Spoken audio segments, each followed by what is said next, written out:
and I walked up the track, and who should I see but Michael here, and Alan Garraway, and a chap called Heath Humphreys.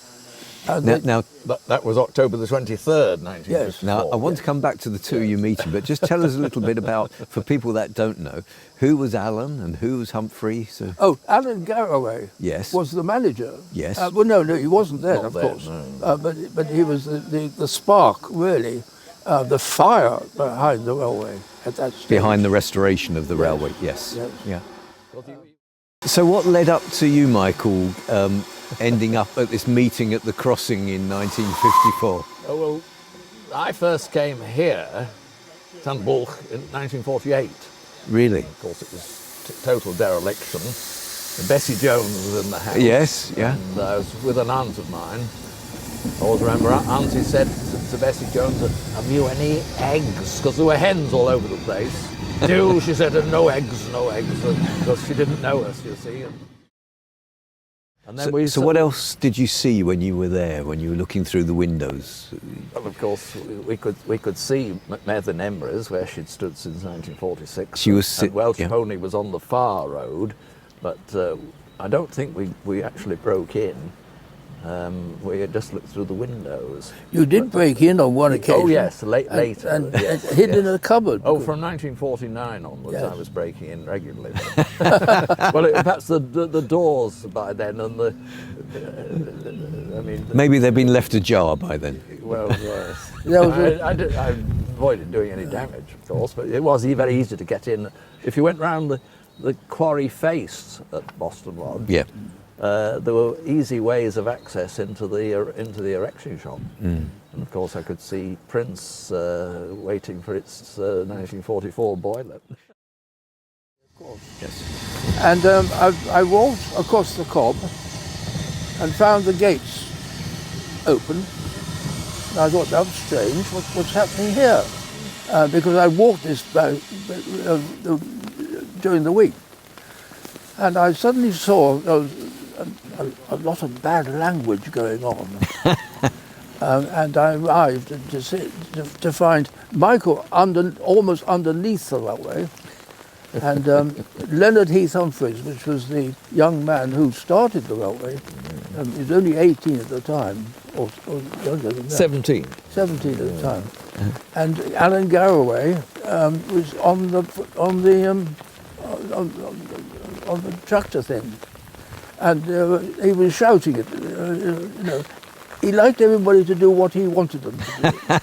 Shall we just stop a moment there? Here, yes, I've got the notes of volunteers, in which it says that voluntary assistance will get the railway going again and keep it running. But the railway is not a toy, and anyone wanting to play trains is not prepared to work hard is more of a hindrance than a help.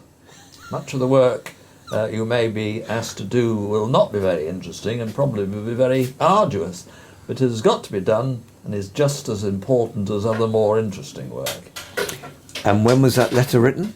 This was a general notice that Garraway produced, a notice for volunteers in 1954. And I wasn't quite 18, but I was allowed into the bar at night time. I met Alan Garraway for the first time, and Tom Rolt, who started the thing. And I heard him say quite clearly, if you start the Ffestiniog, and that was the first time I'd ever heard the word Ffestiniog. Really? If you start the Ffestiniog, there aren't enough volunteers to run both. So that was a bit of a warning off then, really. It really was, yes. Yeah. And then, of course, we did start, and the Talathin and Ffestiniog fell out because of it, because of, you weren't getting enough volunteers. And then Monday, so we got on the FR train at Portmaddock Harbour and came to Menford, you see, and then the idea then was to get the Croswell bus to Liner and the train to Bala. Ah, yes. And Raben and Chester and home, you see. Well, we got to Menford, and what should be standing in the station at Menford but this the Moylwyn tractor on a passenger carriage, that number 2 brake, so the third brake with 2 compartments in it, and some wagons, and they were going up to Blaina, something to do with collecting poles, something Right. to do with the telegraph line. So Garraway was at Minffords with the passenger train, so I said to Alan, my house and I want to do the Blaina. Oh, he said, get in it. So she'd got a suitcase, and so we got in in one of the 2 compartments, and we set off. We set off. We'd come from the harbour station, so we went right through the old tunnel, the old Moorland tunnel, right up. But we couldn't get into Blaina itself because I think the Glanaprush crossing was still some problem on it.